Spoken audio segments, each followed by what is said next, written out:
Hello everyone. Today we will discuss about the knowledge representation. It's come under the unit 3rd. So first topic is the FOPL. What is FOPL? FOPL is the first order predicate logic.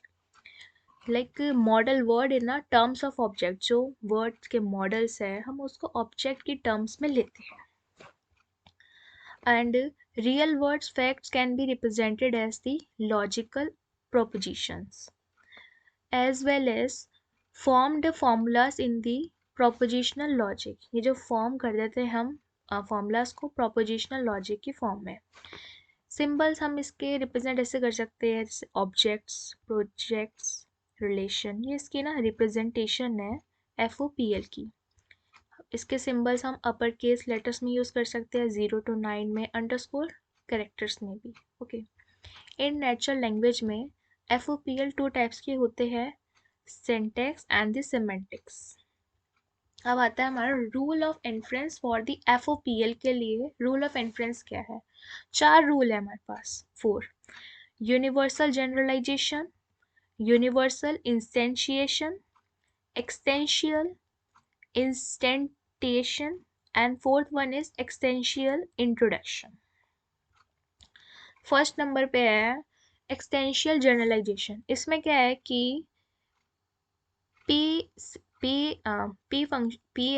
C upon for all x of PC PX. Okay, PC upon for all x of PX.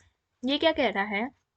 Example है, late represent करते हैं जो PC है वो क्या कह रहा है, अब बिट कंटेन आर, अब बाइट कंटेन 8 बिट्स. जो एक बाइट है ना, वो कंटेन करती है हमारी 8 बिट्स को. So for all x of P x, जो ये एक्स ऑफ पी एक्स है, हम इसको ऐसे भी रिप्रेजेंट कर सकते हैं, ऑल बाइट कंटेन 8 बिट. जो सारी बाइट्स होगी ना वो 8 बिट कंटेन करेगी. तो ये स्टेटमेंट भी हमारी ट्रू हो गई. सो यूनिवर्सल जनरलाइजेशन में हम इसको ऐसे रिप्रेजेंट करते हैं. अब आता है हमारा यूनिवर्सल इंस्टेंशिएशन. यूनिवर्सल इंस्टेंशिएशन को हम यूनिवर्सल एलिमिनेशन भी बोलते हैं and it can be applied multiple times. ये मल्टीपल टाइम्स अप्लाइड करा जा सकता है to add a new sentence करने के लिए.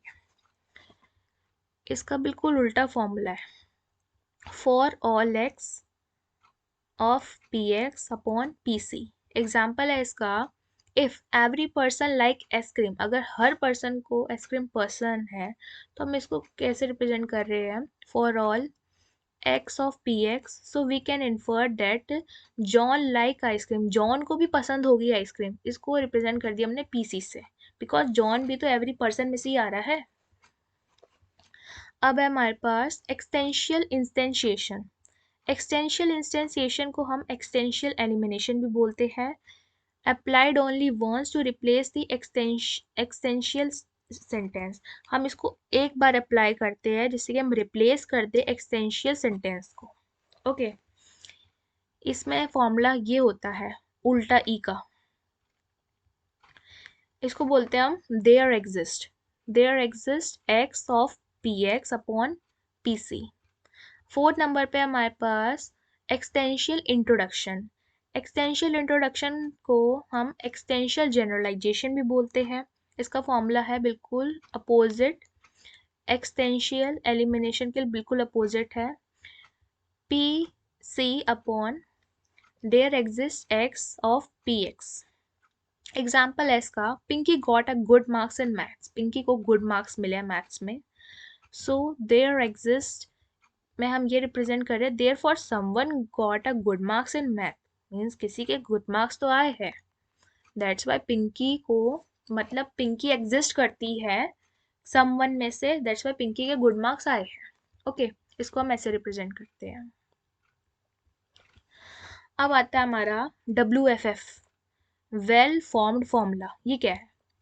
WFF is a propositional logic use के लिए यूज होता है, सिंबॉलिक लैंग्वेज के लिए, to represent a logic structure, जिससे कि हम लॉजिक स्ट्रक्चर को रिप्रेजेंट कर सके. इसका रूल्स क्या है? ये सिंटैक्स और ग्रामेटिकल रूल्स के लिए यूज होता है any expression that obeys the synthetic rules, कोई एक्सप्रेशन है जो ओबे करता है, मानता है, सिंथेटिक रूल्स को फॉलो करता है और प्रेपोजिशनल लॉजिक के, तो उसको बोलते हैं हम WFF।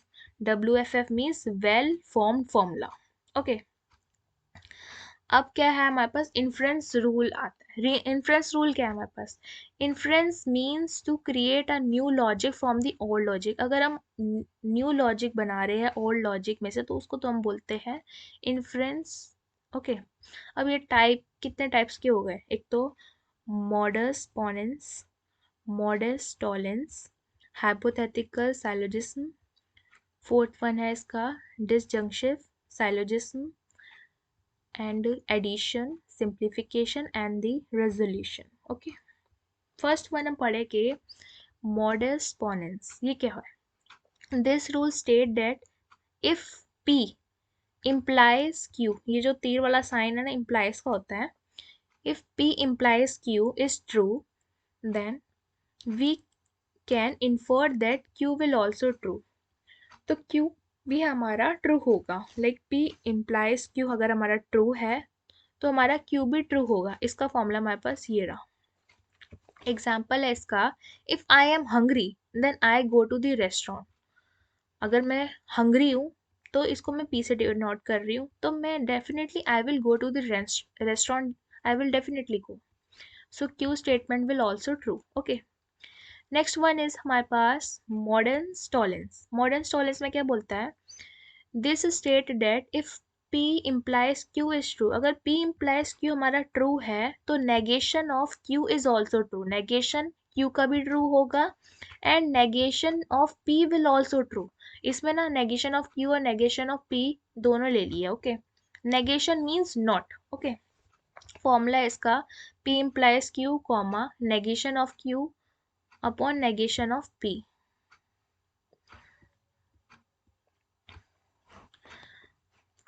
एग्जाम्पल है मेरे पास, जैसे फर्स्ट स्टेटमेंट है, if I am hungry then I go to the restaurant, तो ये क्या स्टेटमेंट रिप्रेजेंट कर रही है, P implies Q। Second statement है मेरे पास, I do not go to restaurant, मैं नहीं जा रही रेस्टोरेंट, तो ये नॉट आ गया ना, इसमें नेगेशन दिखा रहा है Q का।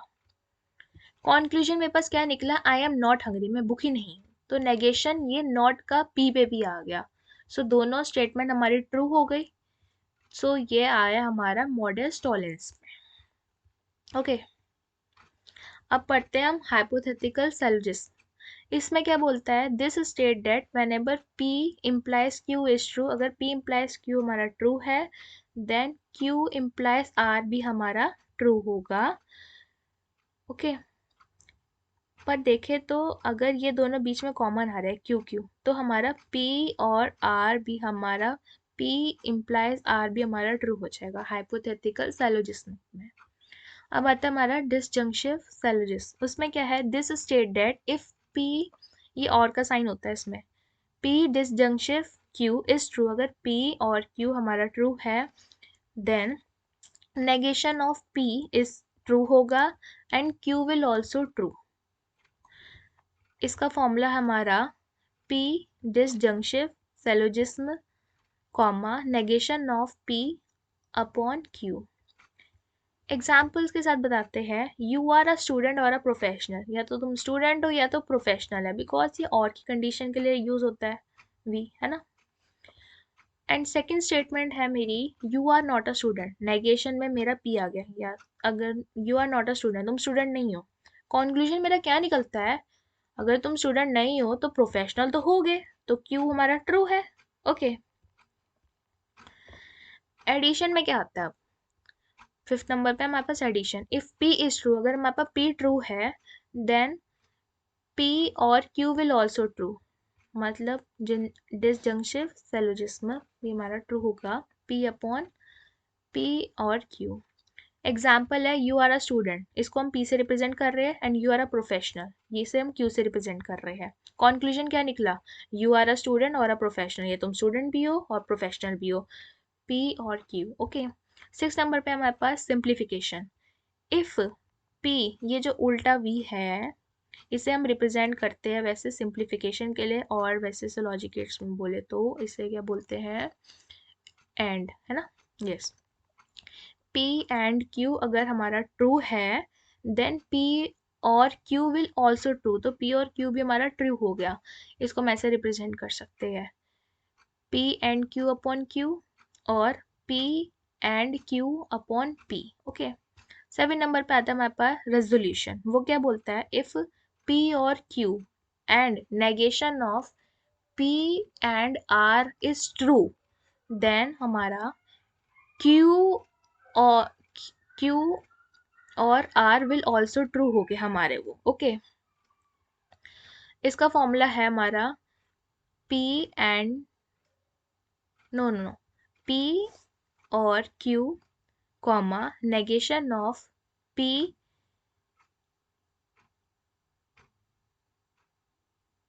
एंड R अपॉन Q और R। अब हमारे पास आता है प्रोलॉग प्रोग्रामिंग। प्रोलॉग प्रोग्रामिंग क्या होती है, Prolog is a logical and the declarative programming language है। Okay, the name itself suggest, इसका नेम अपने आप ही बताता है कि जो प्रोलॉग है वो कैसे दिखा रहा है। पी आर ओ, जो प्रो है स्टार्टिंग में, P R O programming, okay, in the logic, L O G I C, programming in logic. That's why हमारा जो प्रोलॉग प्रोग्रामिंग है वो हमारा लॉजिक और डिक्लेरेटिव प्रोग्रामिंग लैंग्वेज है। इसको ध्यान दीजिए आप।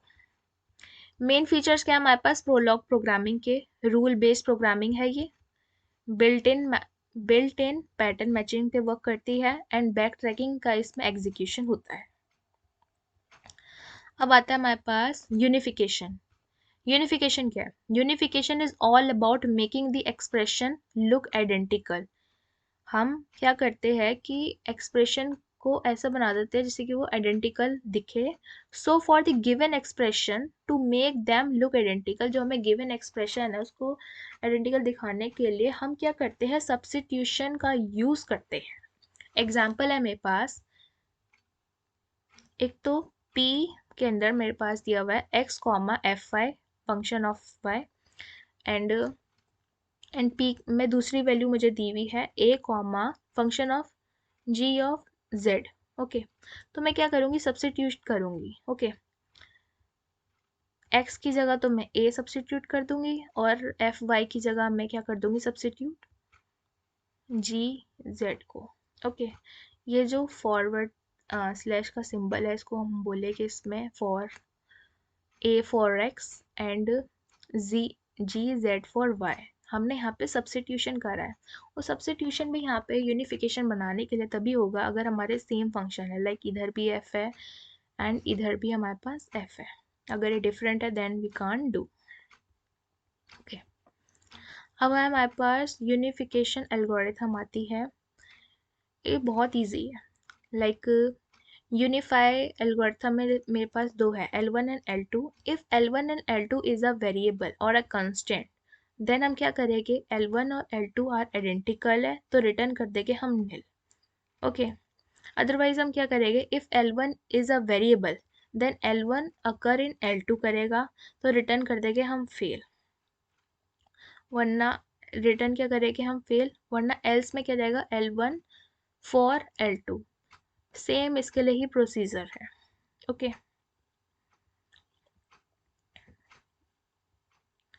नाउ अब हम आते हैं फॉरवर्ड एंड बैकवर्ड चेनिंग क्या होती है।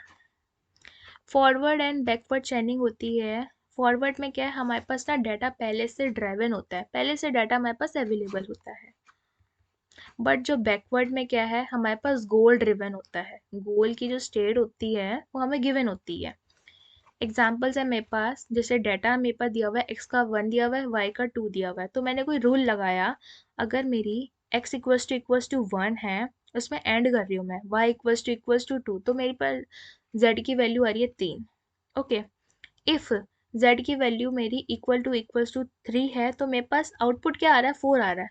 तो जो मेरा a की वैल्यू 4 है वो मेरा कॉन्क्लूजन निकल के आया है, तो कॉन्क्लूजन क्या हो गया, मेरा गोल स्टेट हो गया। बेसिकली जो फॉरवर्ड चेनिंग है वो कैसे काम करती है, वो डाटा से कॉन्क्लूजन की तरफ काम करती है, मूव करती है। ओके, बट जो बैकवर्ड चेनिंग है वो कैसे काम करती है, वो कॉन्क्लूजन से डाटा की तरफ मूव करती है। मीन्स अगर हमें फॉरवर्ड चेनिंग के लिए जाना है तो हमारे पास डाटा हमें दिया हुआ है एक्स इक्वल्स टू 1 और वाई इक्वल्स टू 2, हमें कॉन्क्लूजन तक जाना है। कहाँ तक जाना है, कॉन्क्लूजन तक जाना है। तो हम क्या यूज़ करेंगे, फॉरवर्ड चेनिंग। अगर हमें कॉन्क्लूजन से डाटा तक जाना है, बैक ट्रैक कर रहे हैं, तो हमारे पास क्या हुआ, बैक ट्रैकिंग चेनिंग हम यहाँ पे यूज़ कर रहे हैं। ओके, ये हम एरो से समझ सकते हैं ये वाले।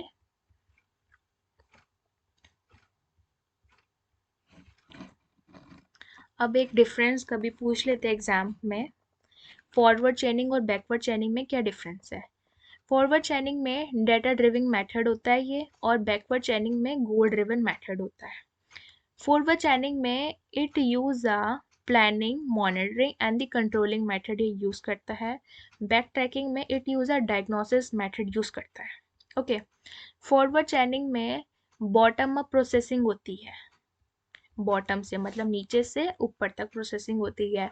एंड बैकवर्ड चेनिंग में टॉप टू डाउन प्रोसेसिंग, मतलब हम ऊपर गोल स्टेट पे है, नीचे डाउन आ रहे हैं, टॉप डाउन प्रोसेसिंग होती है। Okay, forward चेनिंग supported by the given fact, जो गिवन फैक्ट्स दिए हुए उसे सपोर्ट करके आगे होता है। एंड जो हमारे पास बैकवर्ड चेनिंग है उसमें hypothesis supported by the given hypothesis का यूज करके सपोर्ट होता है। ओके,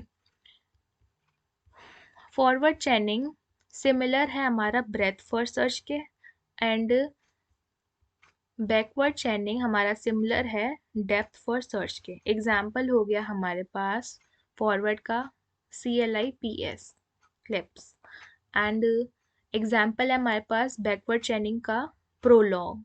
ओके, हमने पढ़ा था, pro means programming, log means logic. Okay, next हमारे पास आता है knowledge representation and the reasoning. क्या है ये नॉलेज रिप्रेजेंटेशन एंड रीजनिंग? अगर हम कोई एजेंट बना रहे हैं, कोई मशीन बना रहे हैं तो उसमें ये इंसर्ट करने के लिए बहुत इंपॉर्टेंट चीज़ है, knowledge representation and the reasoning. उसमें हमारे पास लॉजिक होने चाहिए। लॉजिक क्या, दो तरीके के हो सकते हैं, तो prepositional logic and the predicate logic.